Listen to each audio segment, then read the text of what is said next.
Welcome to the An English Coffee Office. Today is Saturday, July 12, and like every morning, David and Alex are at the coffee machine. Hey Alex, how's it going?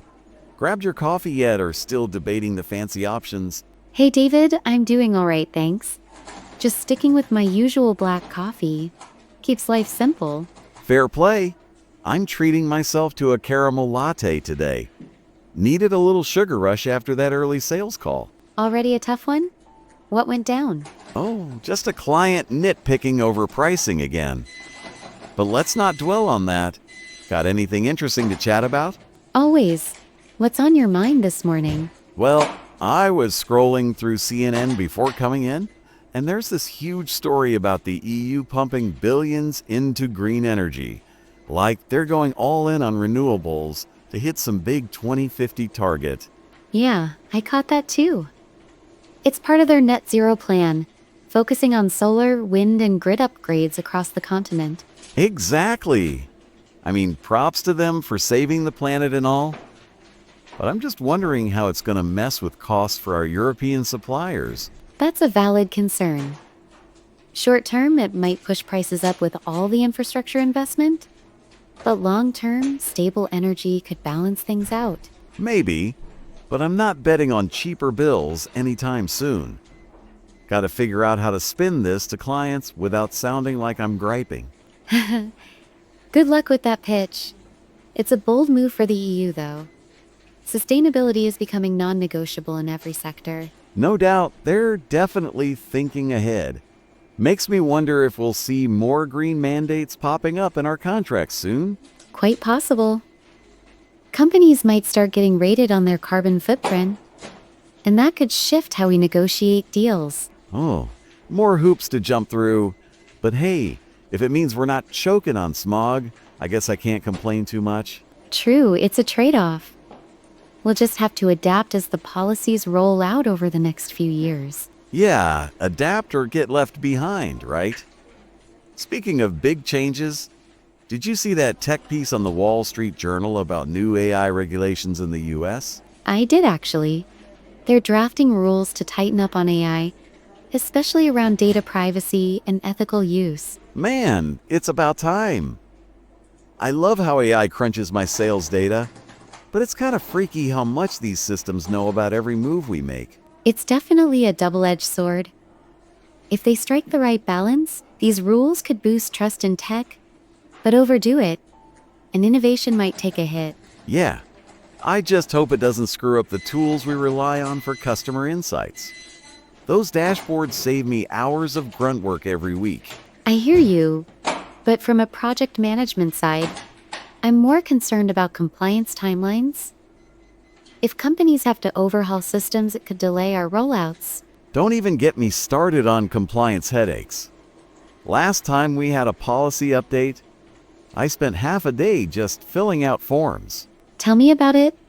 It's a necessary evil, though, especially with something as powerful as AI in the mix. True. Gotta keep the robots in check before they start running the show, right? Exactly. Let's hope these regulations keep things fair without turning into a bureaucratic mess. Fingers crossed. Hey, let's switch to something a bit lighter to go with this coffee.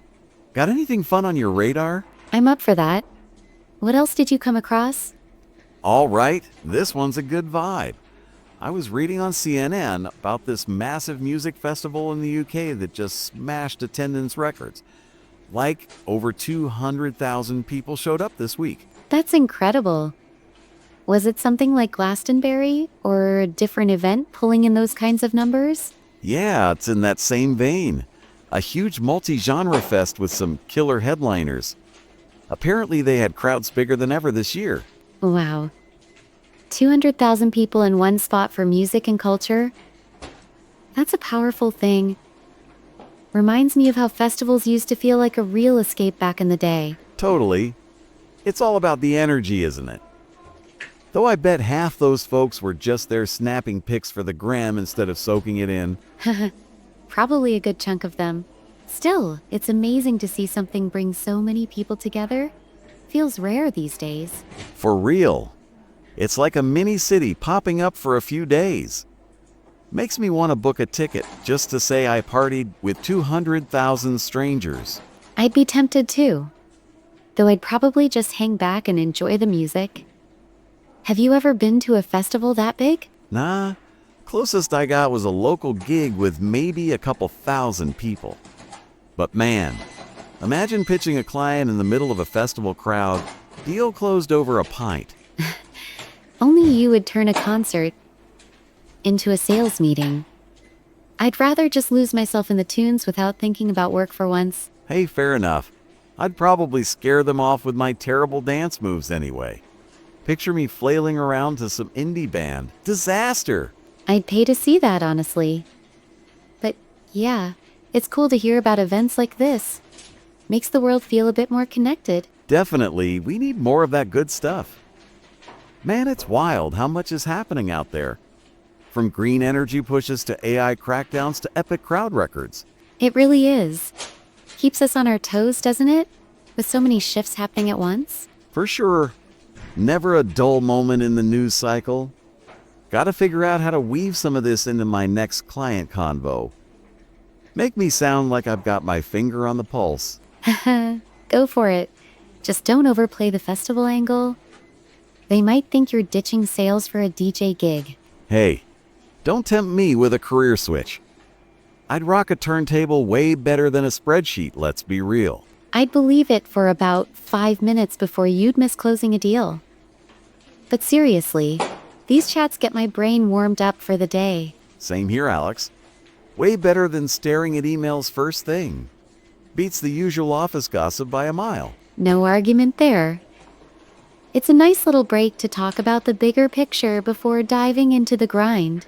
Totally. Gets the juices flowing. Hey, what's on your plate today? Anything I should steer clear of interrupting? Just a project update meeting to prep for, making sure the team's aligned. What about you? Got another client call to sweet talk my way through? Gotta charm them into signing off on a bigger order. You've got the gift of gab for that, I'm sure. Let's crush it today, yeah? You know it. We've got this in the bag, Alex. Absolutely. Catch you at the coffee machine tomorrow for another round? Wouldn't miss it for the world. Have a solid one, Alex. You too, David. See you soon. Time to get to work.